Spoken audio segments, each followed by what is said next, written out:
তুমি কি second time প্রস্তুতি নেওয়ার চিন্তা ভাবনা করছো? তাহলে তোমার লাইফ থেকে প্রথমেই একটা শব্দকে একদম পুরোপুরিভাবে ডিলিট করে দাও। সেটা কি? সেটা হচ্ছে কনফিউশন। কেন? কারণ তুমি অলরেডি একবার অ্যাডমিশন এক্সাম দিয়েছো, কোথায় কিভাবে কি করতে হয় পুরোটা জানো। তাই এই পুরো সময়টাতে সেকেন্ড টাইমে তুমি যে practice practice practice and practice করবে এবং এক্সাম দিবে, একটা গোছানো প্রস্তুতি নিবে।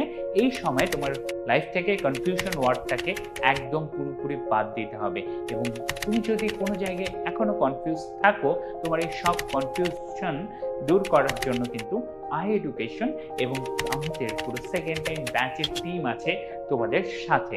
একইভাবে তোমাদের বাংলা ইনস্ট্রাক্টর হিসেবে কিন্তু আমি থাকছি সেকেন্ড টাইম ব্যাচে।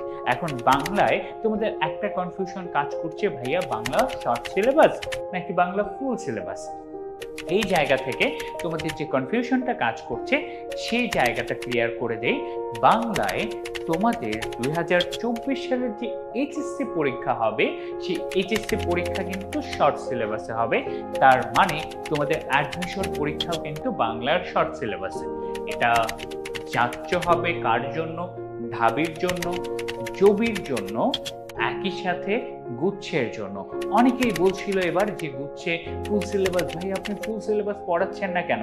আমি বললাম যে না ভাইয়া, যেভাবে লেখা এবং গুচ্ছ ভর্তি পরীক্ষায় একসাথে এতগুলো বিশ্ববিদ্যালয়, শর্ট সিলেবাসের বাইরে প্রশ্ন আসবে না, সেই অনুযায়ী সাজেশন দিলাম এবং সেখান থেকে কিন্তু তোমাদের গুচ্ছ ভর্তি পরীক্ষায় শতভাগ অলরেডি কমন। তাহলে এই যে বিষয়টা থাকছে, এই জায়গায় শুধুমাত্র রাবি, হ্যাঁ রাজশাহী বিশ্ববিদ্যালয়, যেটা সেকেন্ড টাইমারদের জন্য একটা হটস্পট, তাদের সেই জায়গায় গঠন বলো বা গঠনগত ইনফ্রাস্ট্রাকচারে ভুল বলো, তারা বেশিরভাগ ক্ষেত্রে প্রশ্নে শর্ট সিলেবাসের বাইরে কোশ্চেন অলরেডি বারবার ইনক্লুড করে যাচ্ছে।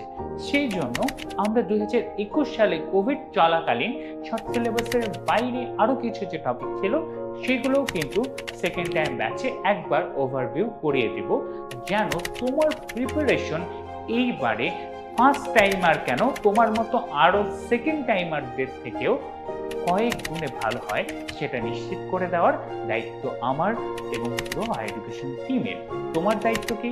তোমার দায়িত্ব হচ্ছে নিজের সেরাটা দিয়ে চেষ্টা করা, একদম শুরু থেকে লেগে থাকা, ইনশাআল্লাহ সফলতা আসবেই।